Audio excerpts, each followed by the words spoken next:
اس میں اللہ رب العزت نبی کریم صلی اللہ تعالیٰ علیہ وآلہ وسلم کے بارے میں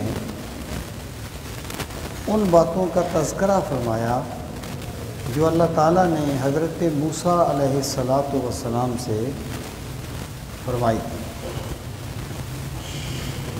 بھی آسمانی کتاب ہے اور تورات بھی آسمانی کتاب ہے، تو بعض احکامات میں اس طرح تبدیلی کیوں کی گئی ہے؟ مثلا ان کے لیے بعض چیزیں حرام تھیں جو اللہ تعالیٰ نے قرآن مجید کے ذریعے سے ان کو حلال کیا، تو انہیں یہ بات سمجھ نہیں آتی تھی کہ یہ کس طریقے سے ہو گیا۔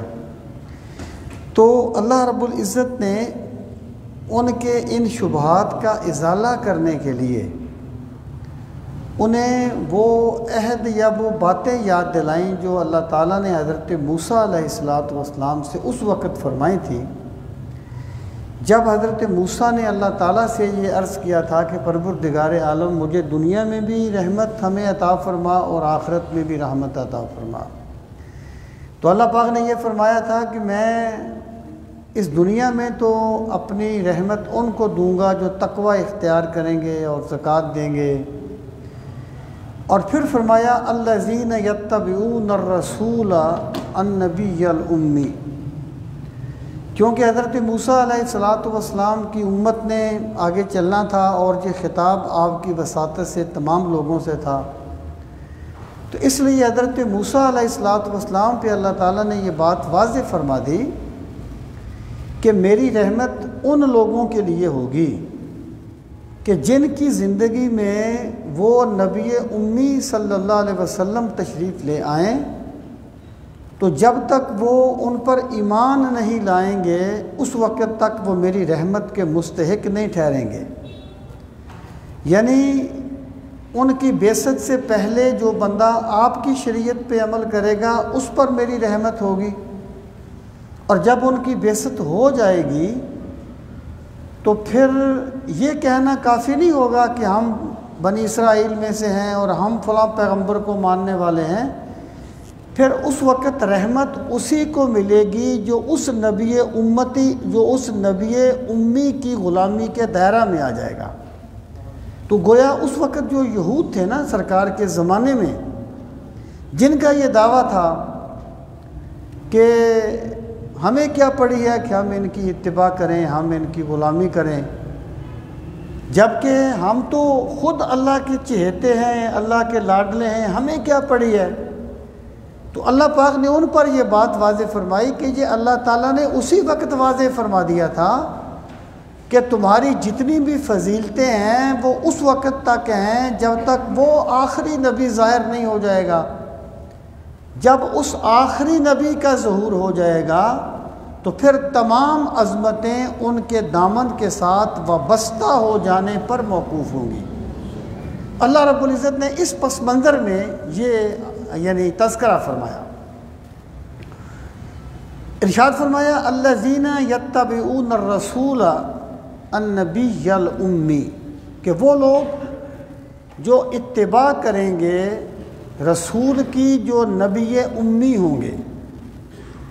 اچھا، اب میں یہ بات عرض کروں کہ اس کا مطلب یہ ہے کہ یہ جو چیزیں ہیں جو اس آیت میں بیان کی گئی ہیں، یہ حضرت موسیٰ کے ساتھ کلام ہوا تو یہ تورات میں بھی موجود ہیں، ایکچولی موجود ہونی چاہیے، لیکن چونکہ اس میں حسب منشا تعریف کر دی گئی اس لیے اس طریقے سے تو آپ کو چیزیں نہیں ملیں گی، لیکن ان میں سے کچھ چیزیں اب بھی تورات میں پائی جاتی ہیں، جیسے کہ حضرت موسیٰ علیہ السلام نے اللہ تعالیٰ سے اس وقت یہ اپنی قوم سے فرمایا تھا کہ میں اپنے باپ سے درخواست کروں گا کہ وہ تمہارے لیے وہ مددگار بھیجے جو ابد تک تمہارے ساتھ رہے، یعنی جس نبی کی آمد کا میں تذکرہ کر رہا ہوں ان کے بعد کوئی نبی نہیں آئے گا، جب وہ آ جائے گا پھر ابد تک اسی کی نبوت کا ڈنکا بجے گا اور اسی کی نبوت ہوگی۔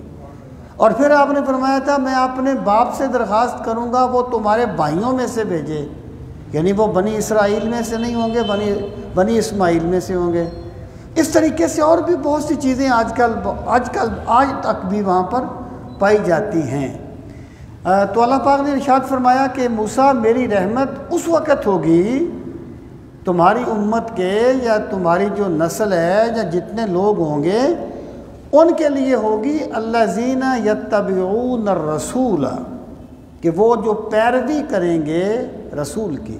وہ رسول کون ہوگا؟ النبی الامی، وہ نبی امی ہوں گے۔ اس پر میں ایکچولی کلام کر چکا ہوں، میں صرف یہ عرض کروں گا کہ رسول جو ہوتا ہے اس کا اطلاق ہوتا ہے اس ذات پر جو شریعت لاتا ہے، جو صاحب کتاب ہوتا ہے، اور نبی جو ہے وہ کسی سابقہ رسول کی شریعت کے مطابق عمل کرنے والے کو کہا جاتا ہے۔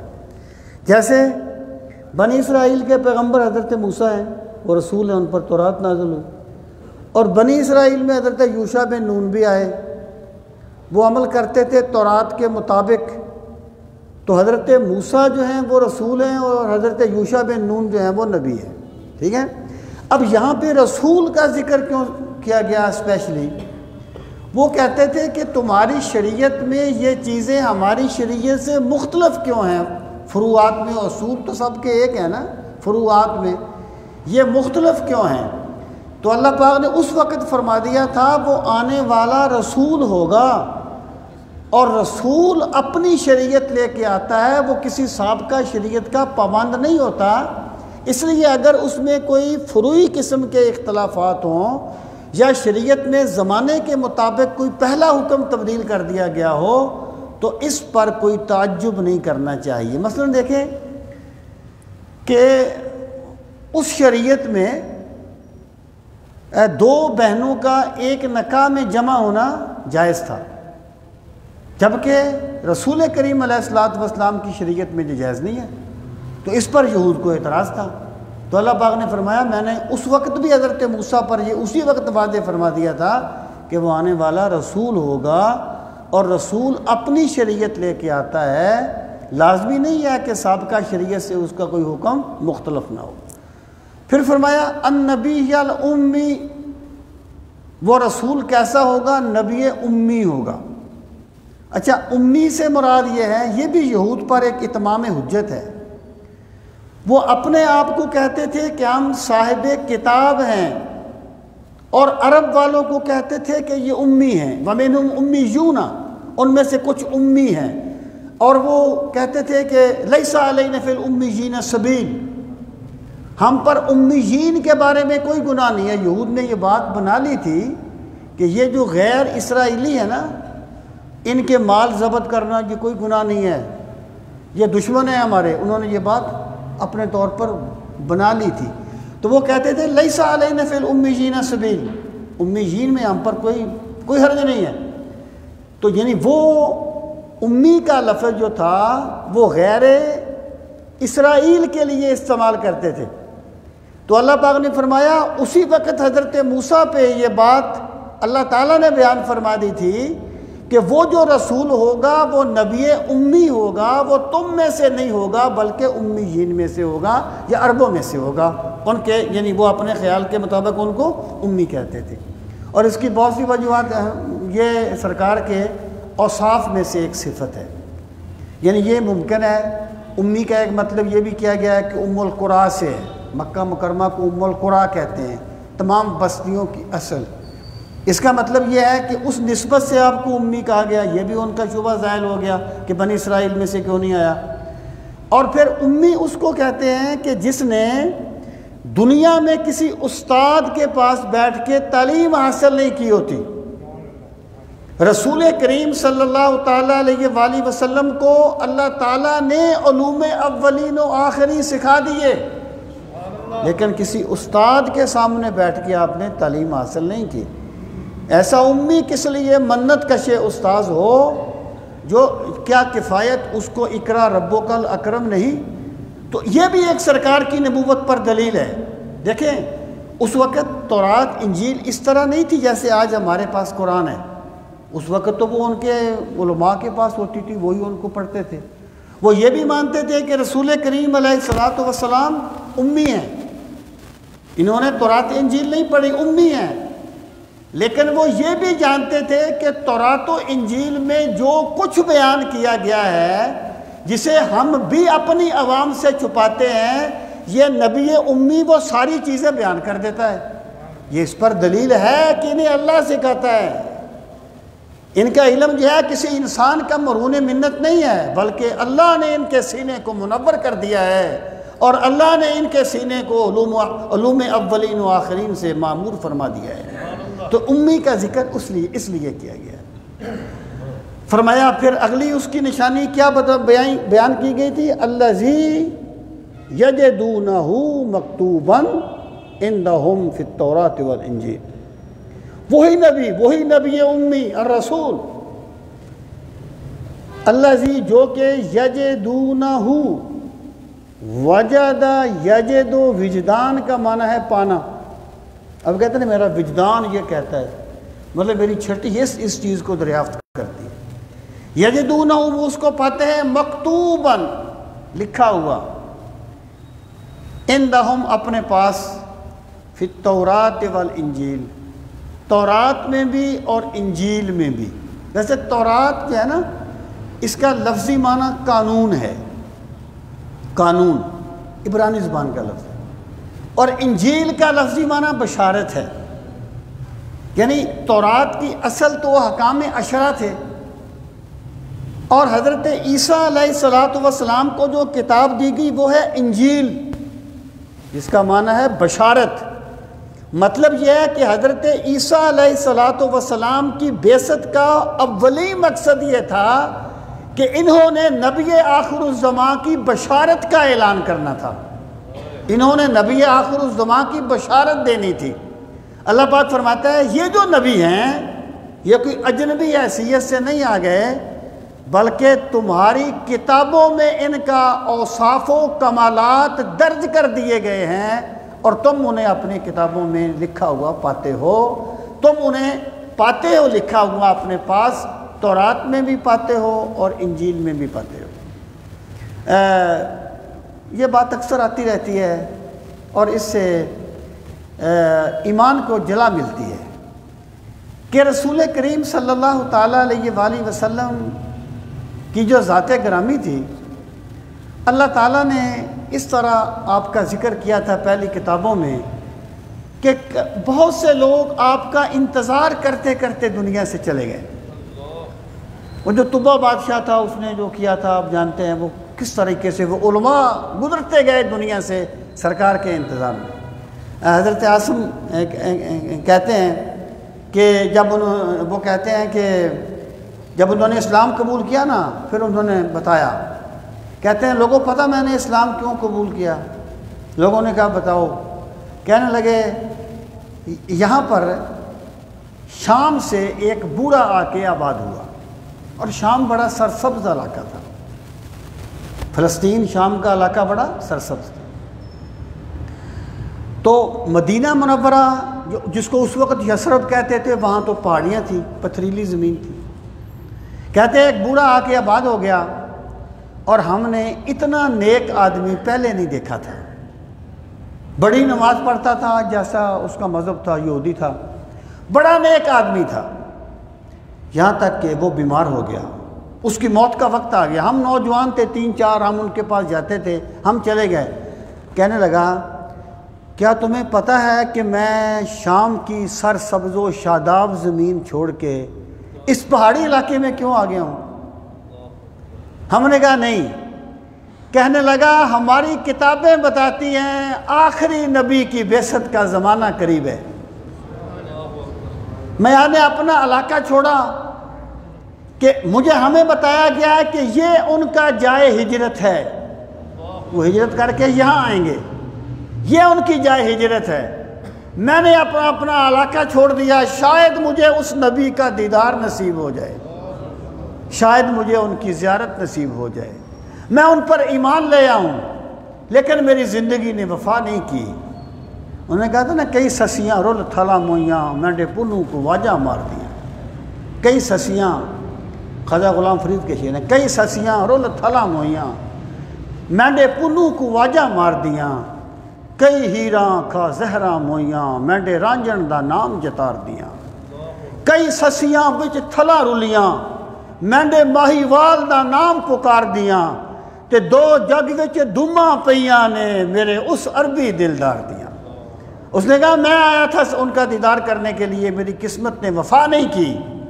میں تمہیں کہتا ہوں اگر تمہاری زندگی میں وہ نبی آخر الزمان صلی اللہ علیہ وسلم یہاں تشریف لے آئیں تو ان پر ایمان لانے میں دیر نہ کرنا، فوراً ان پہ ایمان لے آنا۔ کہنے لگے اس لیے میں اس نبی پر ایمان لایا ہوں کہ ان کا تو انتظار کرتے کرتے کئی لوگ دنیا سے چلے گئے ہیں۔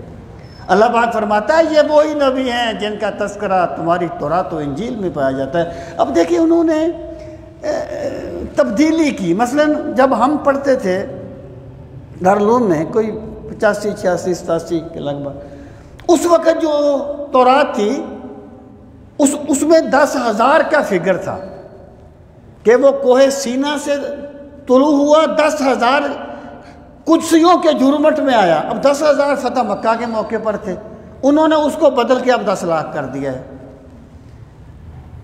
وادی مکہ کا نام بکہ تھا، اس میں بکہ تھا، اس کو بدل کے بقا کر دیا ہے۔ اتنا کچھ کے باوجود بھی اب بھی ایسی چیزیں ہیں تورات و انجیل میں جن کا مصداق رسول کریم علیہ الصلوۃ والسلام کے علاوہ کوئی اور نہیں ہو سکتا۔ اب بھی ہے نا کہ میں اپنے باپ سے درخواست کروں گا کہ بھیجیں ان کے بھائیوں میں سے، ہمیں بتائیں وہ کون سا آیا پیغمبر جو ابد تک تمہارے ان کے ساتھ رہے گا، جس کی رسالت ابدی ہے۔ تو اللہ پاک فرماتا ہے یہ یکدم نہیں آ گئے، ان کا ذکر تم اپنی کتابوں میں پاتے ہو، تورات میں بھی پاتے ہو، انجیل میں بھی پاتے ہو۔ یأمرہم بالمعروف، وہ انہیں اللہ تعالیٰ اس وقت حضرت موسیٰ سے رسول کریم علیہ السلام کا تذکرہ فرما رہا ہے کہ جب ان کی بعثت ہوگی وہ رسول تشریف لائے گا جن کی یہ صفات ہوں گی، جو ان پر ایمان لائے گا اسے عظمت ملے گی، اسے رحمت ملے گی۔ یہ کافی نہیں ہوگا کہ ہم فلاں قبیلے سے ہیں اور ہم میں سے یہ آیا ہے، ہم میں سے وہ آیا ہے۔ فرمایا الذی یأمرہم بالمعروف، وہ حکم دے گا انہیں معروف کا، نیکی کا، وینہاہم عن المنکر، اور وہ انہیں منع کرے گا منکر سے، ویحل لہم الطیبات، اور وہ حلال کرے گا ان کے لیے الطیبات پاکیزہ چیزیں، ویحل، اور وہ حلال کرے گا لہم ان کے لیے الطیبات پاکیزہ چیزیں، وَيُحَرِّمُ، اور وہ حرام کرے گا علیہم ان پر الخبائث خبیث چیزیں، یہ طیب کے مقابلے میں غیر طیب خبیث چیزیں، یعنی جو اپنی نیچر کے اعتبار سے خبیث ہیں یا یا اخلاقی طور پر وہ ان میں خبث پایا جاتا ہے، وہ پیغمبر ان کو حرام کرے گا۔ وَيَدَعُ عَنْهُمْ إِصْرَهُمْ، وَدَا یدا کو مانا اتار دینا، رکھ دینا، اور وہ اتارے گا عنہم ان سے، اسرہم ان کے بوجھ، اور وہ جو نبی آئے گا وہ لوگوں سے ان کے بوجھ اتار دے گا۔ میں عرض کرتا ہوں اس سے مراد کیا ہے۔ والاغلال، غل ان کی جمع ہے توق، اور وہ توق اتار پھینکے گا، اللتی جو کہ کانت تھے، علیہم ان پر، یعنی وہ ان توق کو توڑ دے گا، اتار دے گا جو لوگوں کے گلوں میں لٹکا دیے گئے تھے۔ اب دیکھیے یہود کا معاملہ یہ تھا، ان پر کچھ چیزیں اللہ تعالیٰ نے بطور سزا کے حرام کر دی تھی، چھٹے پارے میں گزرا ہے، فَبِظُلْمٍ مِّنَ الَّذِينَ هَادُوا حَرَّمْنَا عَلَيْهِمْ طَيِّبَاتٍ، ان کے ظلم کی وجہ سے ہم نے ان پر پاکیزہ چیزوں کو بھی حرام کر دیا۔ کوئی چیزیں اپنی نیچر کے اعتبار سے حرام نہیں تھی، اللہ تعالیٰ نے ان کے لیے سزا کے طور پر حرام کر دی تھی، اور کچھ چیزیں ایسی تھیں جو ان کے علماء نے اپنے طور پر حرام کر دی تھی لوگوں کے لیے۔ یہاں پر جو پہلی چیز ہے نا، وَيَدَعُ عَنْهُمْ إِصْرَهُمْ، اس سے مراد ہے وہ چیزیں جو ان پر سزا کے طور پہ حرام کی گئی تھیں، اور والاغلال سے مراد ہے وہ پابندیاں جو علماء نے لوگوں پر اپنے پاس سے لگا دی تھی۔ تو اللہ پاک نے فرمایا جب وہ رحمت للعالمین آئے گا نا، تو وہ چیزیں جو سزا کے طور پہ حرام کر دی گئی تھیں اللہ انہیں بھی حلال کر دے گا، اور جو لوگوں پر خام خواہ سختیاں طاری کر دی گئی تھیں وہ رحمت للعالمین پیغمبر ان سختیوں کو بھی ختم کر دے گا اور دین کو اصلی شکل میں پیش کرے گا، جو کہ بڑا آسان ہے اور جس میں کوئی ابہام نہیں ہے اور جس میں کوئی الجھن نہیں ہے۔ تو اللہ تعالیٰ نے رسول کریم علیہ السلام کے بارے میں یہ بات فرما کے یہود کے اس شبہ کا ازالہ فرمایا کہ اگر یہ بھی اللہ کی طرف سے ہے تو جو چیزیں ہم پر حرام ہیں، ہمارے لیے جانوروں کی چربی حرام ہے، تو یہ کیوں کہتے ہیں کہ حرام نہیں ہے؟ ہم اونٹ کا گوشت حرام کرتے ہیں، یہ کیوں کہتے ہیں حرام نہیں ہے؟ تو اللہ پاک نے فرمایا کہ وہ اپنی اصل کے اعتبار سے حرام نہیں تھی، یا بطور سزا حرام کی گئی تھی، اور یا تمہارے علماء نے ان کو حرام کر دیا تھا۔ اب اس نبی رحمت نے انہیں ان کے اصلی شکل میں پیش کیا ہے۔ اب ارشاد فرمایا فَالَّذِينَ آمَنُوا بِهِ، پس وہ لوگ، یہ صیغہ ماضی کا ہے لیکن ہے یہ مضارع کے معنی میں، کیونکہ یہ اس کلام کا تسلسل ہے۔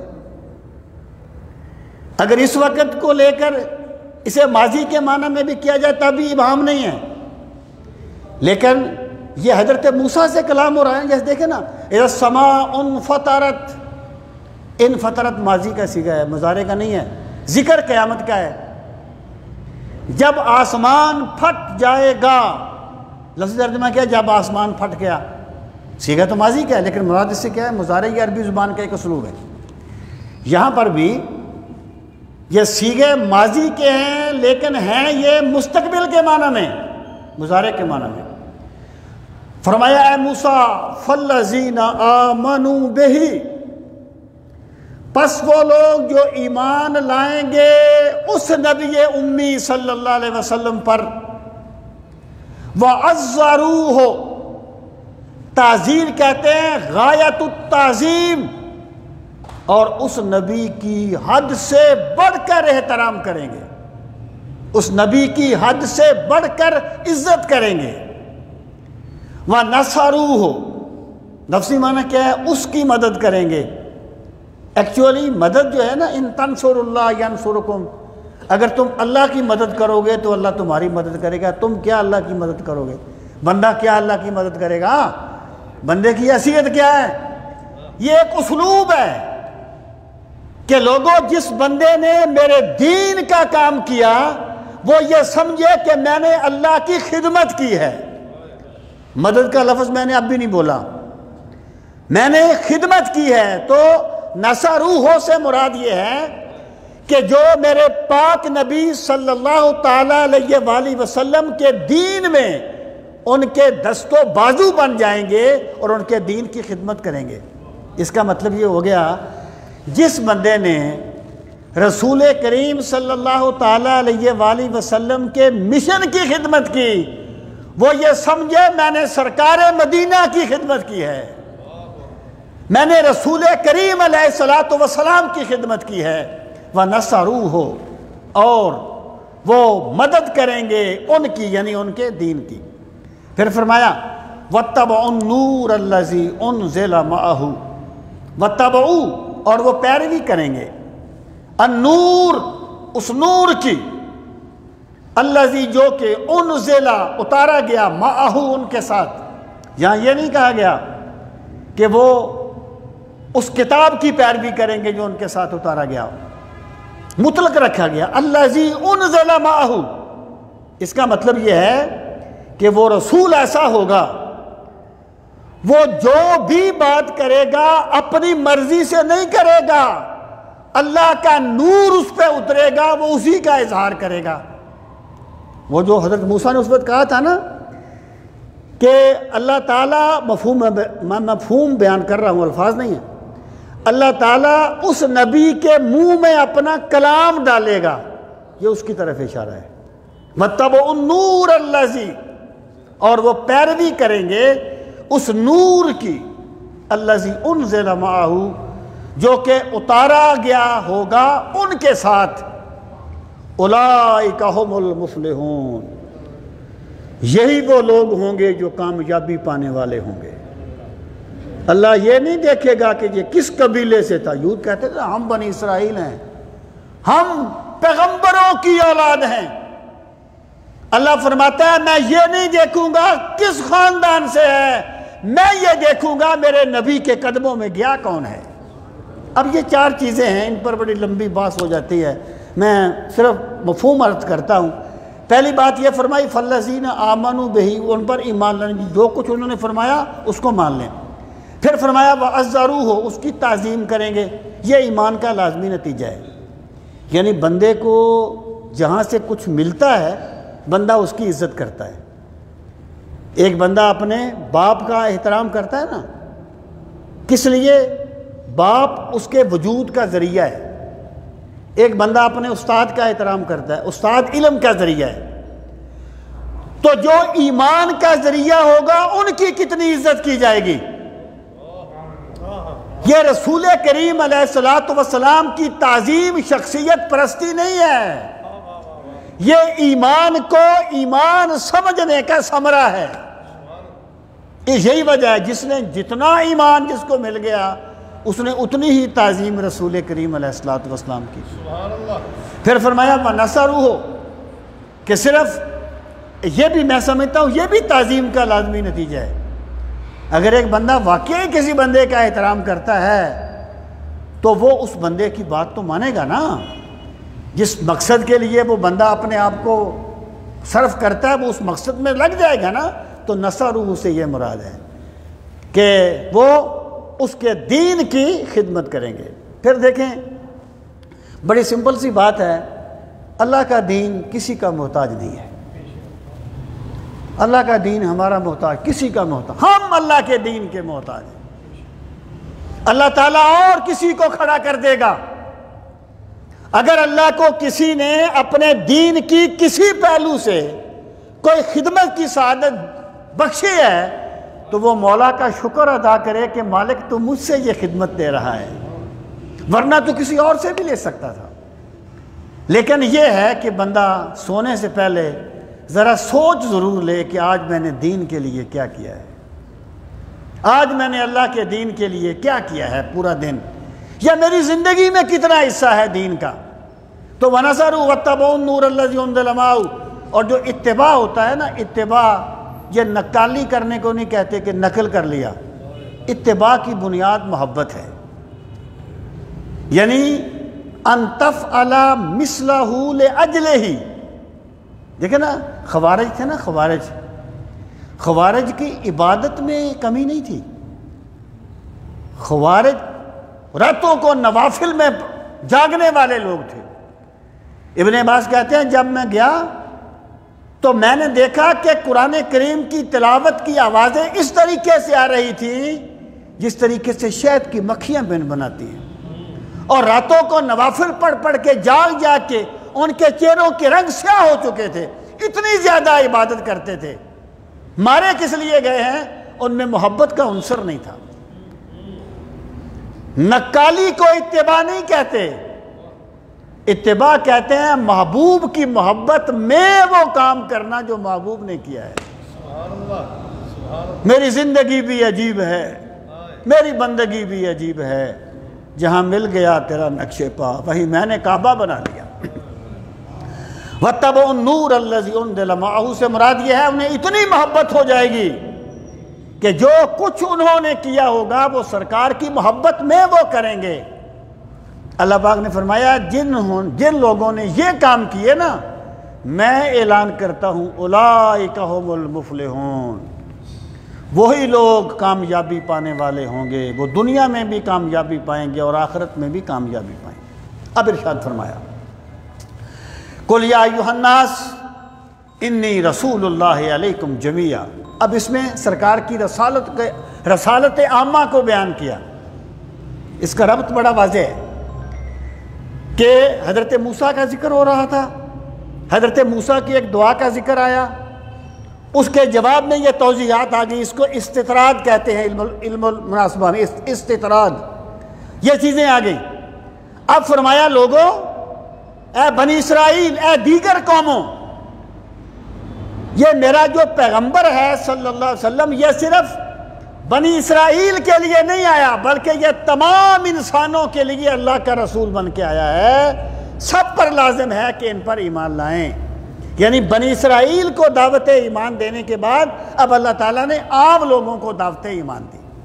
فرمایا کل، آپ فرما دیجئے، یا ایھا الناس، اے لوگو، انی، بے شک میں، رسول اللہ، اللہ کا رسول ہوں، الیکم، تمہاری طرف، جمیعاً، سارے کے سارے، یعنی سب لوگوں کی طرف میں اللہ کا رسول ہوں۔ اب دیکھیے یہ جو آیت ہے یہ ختم نبوت پر بھی ایک دلیل ہے کہ اگر کوئی نبی آئے گا تو وہ کس کی طرف آئے گا، جبکہ ہر انسان کی طرف رسول بن کے تو میرے سرکار مدینہ تشریف لا چکے ہیں۔ کوئی بندہ بچے گا تو اس کی طرف رسول آئے گا نا۔ جب سرکار کی رسالت عام ہے اور رسول کریم علیہ السلام نے فرمایا بُعِثَ الْأَنْبِيَاءُ إِلَىٰ قَوْمِهِمْ وَإِنِّي بُعِثْتُ إِلَى الْخَلْقِ، اور كما قال النبی صلی اللہ علیہ وسلم، کہ تمام انبیاء اپنی قوموں کی طرف آئے تھے اور مجھے اللہ تعالیٰ نے پوری مخلوق کے لیے رسول بنا کے بھیجا ہے۔ جیسے سب کا خدا ایک ہے ویسے ہی ان کا ان کا ہمارا تمہارا نبی، جیسے اللہ تعالیٰ کی ذات رب العالمین ہے، اس طرح رسول کریم علیہ السلام کی ذات گرامی رحمت للعالمین ہے۔ جس کا اللہ تعالیٰ رب ہے اس کی طرف میرے پاک نبی رسول بن کے تشریف لائے، اور سلت الی الخلق کافہ، مجھے اللہ نے پوری رسول کے لیے رسول بنا کے بھیجا ہے۔ یعنی عام قوم کو، خاص قوم کو دعوت دینے کے بعد اب عام قوم کو دعوت دی۔ ارشاد فرمایا میں تم تمام کی طرف اللہ تعالیٰ کا رسول ہوں۔ الذی لہ ملک السماوات والارض، وہی اللہ، لہو ملک السماوات، جس کے لیے ہے بادشاہی آسمانوں کی، والارض، اور زمین کی۔ اس جملے کا یہاں مطلب کیا ہے؟ اس جملے کا مطلب یہ ہے، دیکھیں رسول کیا ہوتا ہے؟ جیسے سفیر ہوتا ہے، رسول گویا جیسے کسی ملک کا سفیر ہوتا ہے نا، اس طرح اللہ کے سفیر اللہ کے نبی تھے۔ اور کسی سفیر کی عزت اس ملک کی عزت ہوتی ہے، اور سفیر کی توہین اس ملک کی توہین ہوتی ہے۔ فرمایا میں اللہ کا رسول ہوں، اور اس رب کا جس کی بادشاہی زمینوں میں بھی چلتی ہے، آسمانوں میں بھی چلتی ہے، اور ہر ملک اپنے سفیر کو اختیارات دے کے بھیجتا ہے، تو مجھے میرے رب نے رسول بنا کے بھیجا ہے۔ مجھے میرے رب نے بے یار و مددگار کر کے نہیں بھیجا، مجھے میرے رب نے رسالت کی شان کے ساتھ بھیجا ہے۔ یہ گویا اللہ تعالیٰ نے اس جملے سے یہاں یہ بات واضح فرمائی کہ اگر کوئی بندہ کسی ملک کے سفیر کو نہ مانے تو وہ ملک کے عتاب میں آتا ہے، اور جو بندہ اللہ کے رسول کو نہیں مانے گا وہ اللہ کے عتاب سے کس طریقے سے محفوظ رہے گا۔ الذی لہ ملک السماوات والارض، اس کی شان کیا ہے؟ لا الہ الا ہو، نہیں ہے کوئی معبود حقیقی مگر وہی، یحیی و یمیت، وہ زندہ بھی کرتا ہے وہ مارتا بھی ہے۔ زندہ، یہ اللہ تعالیٰ کی قدرت کو بیان کیا۔ یعنی یہ نہ سوچنا کہ یہود بڑے عالم ہیں اور یہ امی ان کا مقابلہ کیسے کریں گے، اور یہ قوم بڑی جنگجو ہے، بڑی منظم ہے، یہ ان کا مقابلہ کیسے کریں گے۔ اللہ کی شان یہ ہے کہ وہ مردوں کو زندہ کر دیتا ہے، زندوں کو مردہ کر دیتا ہے۔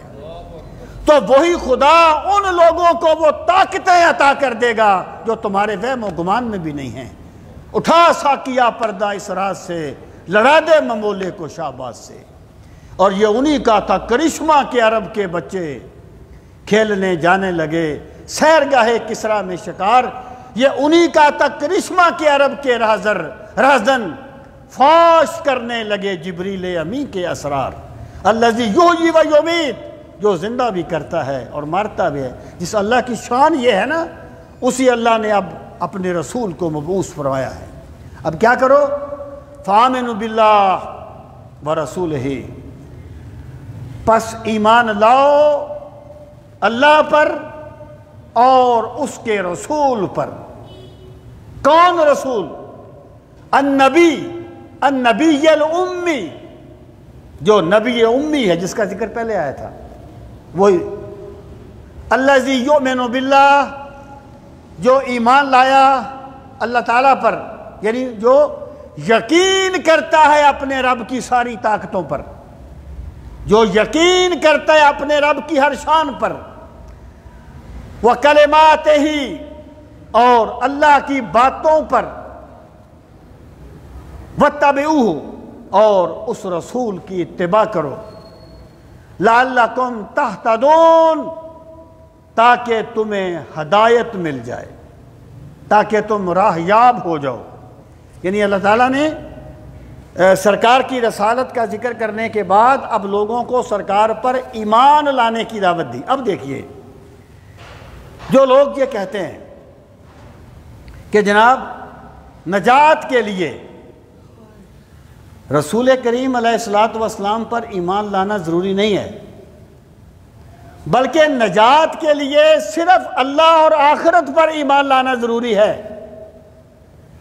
سورہ بقرہ کی ایک آیت کی روشنی میں، جس پر میں نے اس وقت تفصیلی بات کی تھی، اگر رسول کریم علیہ السلام پر ایمان لانا ضروری نہیں تھا تو یہ کیوں فرمایا گیا فآمنوا باللہ ورسولہ، ایمان لاؤ اللہ پر اور اللہ کے رسول پر؟ مطلب کیا ہے کہ اب دیکھیں اس میں ایک اور چیز پر بھی غور فرمائیں۔ اللہ تعالیٰ کی ذات خالق ہے، رسول کریم علیہ السلام کا رب ہے اللہ تعالیٰ، اور سرکار کو جتنی عظمتیں ملی ہیں اللہ تعالیٰ نے عطا فرمائی ہیں، ٹھیک ہے، کوئی تقابل تو نہیں ہے نا اللہ تعالیٰ کی ذات کے ساتھ۔ لیکن جب ایمان لایا جائے نا تو پھر تھوڑی سی ترتیب بدل جاتی ہے۔ ماننے میں پہلے بندہ رسول کی عظمت کو مانتا ہے، پھر خدا کی عظمت کو مانتا ہے۔ یعنی پہلے وہ رسول کی بات پہ یقین کرتا ہے، رسول کے کہنے پر وہ خدا کو مانتا ہے۔ یعنی شان میں اللہ تعالیٰ کی ذات خالق ہے، مالک ہے، سب کچھ اللہ تعالیٰ کا ہے، اس نے دیا سرکار کو سب کچھ، لیکن ماننے میں، ایمان لانے میں ترتیب ذرا مختلف ہے۔ یعنی بندہ خدا کو مانتا ہے لیکن مانتا رسول کی وساطت سے ہے۔ من رب ربی ربی پرستم کیوں رب محمد است، میں رب کو اس لیے رب مانتا ہوں کہ وہ میرے محمد کا رب ہے۔ تو اللہ پاک نے فرمایا فآمنوا باللہ ورسولہ، اللہ پر ایمان لاؤ اور اس کے رسول پر ایمان لاؤ۔ مطلب کیا ہے؟ رسول پر ایمان لاتے ہوئے میری ذات پر ایمان لاؤ۔ فرمایا پھر کیا کرو؟ فآمنوا باللہ ورسولہ النبی الامی الذی یؤمن باللہ وکلماتہ واتبعوہ لعلکم تہتدون، اور ان کی پیروی کرو، اتباع کرو تاکہ تم ہدایت پا جاؤ۔ وَمِن قَوْمِ مُوسَىٰ أُمَّةٌ يَهْدُونَ بِالْحَقِّ وَبِهِ يَعْدِلُونَ، یہ ایک اب کیوں کہ یہ ایک توضیح کر دی۔ دیکھیں کسی بھی قوم میں سارے لوگ برابر نہیں ہوتے۔ یہود جو ہے نا، یہود ایک خاندان ہے، سارے لوگ برابر نہیں تھے۔ بہت سے لوگ ایسے تھے جو رسول کریم علیہ السلام کی بعثت سے پہلے اپنے اصلی دین پر قائم تھے، جو اصل دین تھا حضرت موسیٰ جو لے کے آئے تھے اس پر وہ قائم تھے، انہی کے بارے میں 7ویں پارے میں کہا گیا تھا وَإِذَا سَمِعُوا مَا أُنزِلَ إِلَى الرَّسُولِ تَرَىٰ أَعْيُنَهُمْ تَفِيضُ مِنَ الدَّمْعِ مِمَّا عَرَفُوا مِنَ الْحَقِّ کہ جب ان لوگوں نے قرآن سنا تو ان کی آنکھوں سے آنسو جاری ہو گئے کہ جس آخری کلام کا سننے کو ہم ترس رہے تھے اللہ تعالیٰ نے ہمیں وہ سننے کی سعادت نصیب کر دی. سمجھے؟ تو اللہ تعالیٰ نے پوری قوم کی مذمت نہیں کی. جو لوگ اس وقت حق پر تھے جب سرکار کی بعثت ہوگی انہوں نے سرکار کو مان لیا ان کا استثناء کر دیا, ان کو الگ کر دیا. فرمایا وَمِن قوم موسیٰ اور موسیٰ کی قوم میں سے امتن ایک ایسی امت ہے یہدون بالحق جو راہ دکھاتے ہیں حق کی. اب اس سے وہ لوگ استدلال کرتے ہیں کہ دیکھو حضرت موسیٰ کی قوم تو یہود ہے, ان کے بارے میں قرآن کہتا ہے کہ کچھ لوگ یہود میں ایسے ہیں جو حق کی راہ دکھاتے ہیں وَبِهِ يَعْدِلُونَ اور حق کے ساتھ عدل کرتے ہیں. یعنی وہ یہ ثابت کرنے کے لیے کہ نجات کے لیے اسلام ضروری نہیں ہے, اور میں آسان لفظ میں بتاؤں وہ منکرین حدیث ہیں جو اپنے آپ کو اہل قرآن کہتے ہیں, ان کے یہ استدلال ہیں. فَمِن قَوْمِ مُوسَىٰ أُمَّةٌ يَهْدُونَ جب قرآن نے پہلے یہ کہہ دیا کہ ایمان لاؤ اللہ پر اور رسول پر, نبی امی پر, تو اگر سرکار کے بغیر ایمان لانے سے بھی حق مل سکتا تھا تو پھر سرکار پر ایمان لانے کا مکلف کیوں کیا گیا؟ جناب باقی دلائل اپنی جگہ پر رہنے دیں. تو اس کا مطلب وہ نہیں ہے, اس کا مطلب یہ ہے کہ جو لوگ پہلے حق پر قائم رہے اور یوں ہی سرکار نے نبوت کا اعلان فرمایا وہ اس طرح دین کی طرف آئے جیسے بچہ اپنی ماں کی طرف لپکتا ہے, ان کے بارے میں فرمایا کہ وہ ہیں جو ایمان لانے والے ہیں اور وہ حق کے ساتھ قائم ہیں. وَقَطَّعْنَاهُمُ اثْنَتَيْ عَشْرَةَ أَسْبَاطًا أُمَمًا بات چل رہی تھی حضرت موسیٰ کی کہ حضرت موسیٰ کا تذکرہ تھا, پھر حضرت موسیٰ کی دعا کا تذکرہ آ گیا, اس دعا کے تناظر میں نبی امی کا ذکر آ گیا, پھر نبی امی پر ایمان لانے کا ذکر آ گیا, اب پھر سلسلہ کلام پہلے کلام سے وابستہ ہو گیا. ٹھیک ہے, ارشاد فرمایا وَقَطَّعْنَاهُمْ اور اس کا معنی ہے فَرَّقْنَاهُمْ ہم نے انہیں تقسیم کر دیا. اثنتَیْ عَشْرَةَ أَسْبَاطًا اسبات سبت کی جمع ہے, ہم نے انہیں 12 قبیلوں میں تقسیم کر دیا. امما اسی کی وضاحت ہے جو 12 گروہ تھے, ان کے 12 قبیلے تھے نا, تو انہیں ہم نے 12 گروہوں میں بڑے بڑے گروہوں میں تقسیم کر دیا. پھر کیا ہوا وَأَوْحَيْنَا إِلَىٰ مُوسَىٰ یاد کرو ہم نے وحی کی موسیٰ کی طرف کب اِذِ اسْتَسْقَاهُ سقا کا معنی ہوتا ہے پانی پلانا, سقا اسی سے ہے ساقی پلانے والا. وہ میٹرک میں ایک شعر یاد کیا تھا ملی نہ جنت میں تو ساقی تو ہی بتا پھر کیا کریں گے, کفن میں لے کر چھپا کے بوتل وہیں گھٹا گھٹ پیا کریں گے. یہ ایسے عجیب و غریب قسم کے شعروں میں یعنی ساقی کا لفظ اس معنی میں استعمال کرتے ہیں. ساقی کا معنی ہوتا ہے پلانا, پلانے والا. جب الف سین اور تے آ جائے نا کسی لفظ کے شروع میں تو اس میں طلب پیدا ہو جاتی ہے, طلب. جیسے نصرہ کا معنی اس نے مدد کی, استنصرہ اس نے مدد طلب کی. ٹھیک ہے, کتبہ اس نے لکھا, استکتبہ اس نے لکھنے کی ریکویسٹ کی. استسقا جب حضرت موسیٰ نے پانی طلب کیا, جب وہ فرعون غرق ہو گیا, آگے گئے وادی تی میں تو وہاں پر پینے کے لیے پانی نہیں تھا, 12 قبیلے تھے, تو حضرت موسیٰ نے اللہ تعالیٰ سے دعا مانگی کہ مالک ان کے لیے کوئی پانی کا کوئی ذریعہ پیدا فرما. اللہ پاک فرماتا ہے جب موسیٰ نے پانی طلب کیا اِذَا اسْتَسْقَاهُ قَوْمُهُ جب اس سے طلب کیا پانی ان کی قوم نے, قوم فاعل ہے یہاں پر, موسیٰ نے نہیں, قوم نے پانی طلب کیا کس سے ہو حضرت موسیٰ سے. اللہ پاک نے کیا فرمایا ہم نے موسیٰ پر وحی کی, کیا وحی کی ان اضرب ان کے اضرب تو مار بے عصا کا اپنا عصا جو عصا تھا آپ کے پاس, الحجرہ پتھر پر, اپنا عصا پتھر پر مار. جب پتھر پر مارا فم بجست من حسنتا عشرتا عینا، ام بساتا بہ نکلے، پھوٹ پڑے، من ہو اس سے، اسنتا عشرتا عینا 12 چشمے.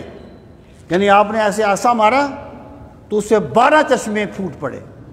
وہ نیچری کہتے ہیں کہ یہ نہیں ہے کہ عصا مارا تو پانی نکل آیا، بلکہ وہ باریک سا پتھر پڑا ہوا تھا، نیچے وہ پانی بہہ رہا تھا، آپ نے عصا مارا تو پتھر ٹوٹ گیا. پھر پتھر 12 جگہ سے کیوں ٹوٹا جناب؟ عصا تو ایک مرتبہ مارا نا، تو چشمے 12 کیسے جاری ہو گئے؟ یعنی عصا تو ایک مرتبہ مارا نا، 12 چشمے کیسے جاری ہو گئے؟ 12 کیوں ہوئے، 13 کیوں نہیں ہوئے؟ ان کے قبیلے 12 تھے. بھائی جو کمالات اللہ تعالیٰ نے اپنے نبیوں کو عطا کیے ہیں، انہیں اپنی عقل کے تابع کر کے ان کا حلیہ نہ بگاڑو. مانو اس چیز کو کہ خدا جو چاہتا ہے وہ کر لیتا ہے. پھر آپ کہیں گے عصا کیوں مارا؟ یہ اللہ کی ایک سنت ہے. وہ اللہ کا مطالبہ کیا ہے بندے سے کہ جو تو کر سکتا ہے وہ کر. حضرت مریم سے کہا تھا نا ہلا اس درخت کو، حزی علیک بجذع النخلہ، ہلا اس درخت کو. اب درخت کو کیوں ہلا؟ مطلب یہ ہے وہ تو تنے کو ہلا بھی نہیں سکتی تھی نا، تو اپنی طرف سے حرکت دینے کی کوشش کر، میں اسے ہلا بھی دوں گا، ہرا بھرا کر کے کھجوریں بھی گرا دوں گا. حضرت موسیٰ سے کہا عصا تو مار دے، پھر دیکھ میں پانی کیسے جاری کرتا ہوں. تو اللہ تعالیٰ نے 12 چشمے جاری کر دیے کیونکہ ان کے 12 قبیلے تھے. اور اگر یعنی یہ ہونا کہ نیچے پانی بہہ رہا تھا تو پھر ام وجہ سا نہیں ہو سکتا. یہ ہوتا ہے جیسے فوارہ نہیں پھوٹتا ایسے. مطلب یہ ہے کہ چشمے پھوٹ پڑے اس سے. قد علم کل اناس مشربہم، تحقیق پہچان لیا ہر گروہ نے. مشرب شربہ یشرب ہوتا ہے پینا، مشرب اس سے اس میں ظرف ہے. جیسے سجدہ یسجد کا معنی ہے سجدہ کرنا. مسجد اس میں ظرف ہے سجدہ کرنے کی جگہ. قتل یقتل کسی کو قتل کرنا، مقتل قتل کرنے کی جگہ. مشرب گھاٹ جس کو آپ کہتے ہیں پینے کی جگہ.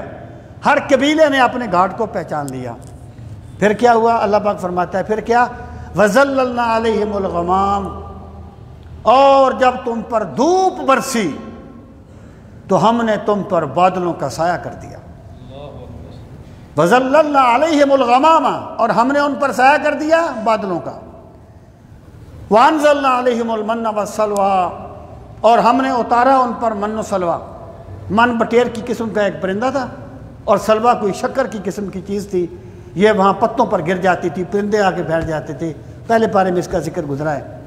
تو اللہ تعالیٰ نے یہ یعنی اپنے احسانات کو یاد کیا کہ لوگوں دیکھیں. حضرت داتا صاحب نے لکھا ہے کشف المحجوب میں کرامت کے ثبوت میں، فرماتے ہیں کہ بنی اسرائیل پر بادلوں کا سایہ کرنا اور من و سلوہ کا آنا یہ کرامت کا ثبوت ہے. اس میں کس طرح؟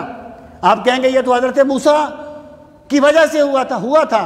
فرماتے ہیں بالکل ٹھیک ہے، لیکن جب حضرت موسیٰ کا وصال ہو گیا من و سلوہ انہیں پھر بھی ملتا رہا، بادل پھر بھی سایہ کرتے رہے.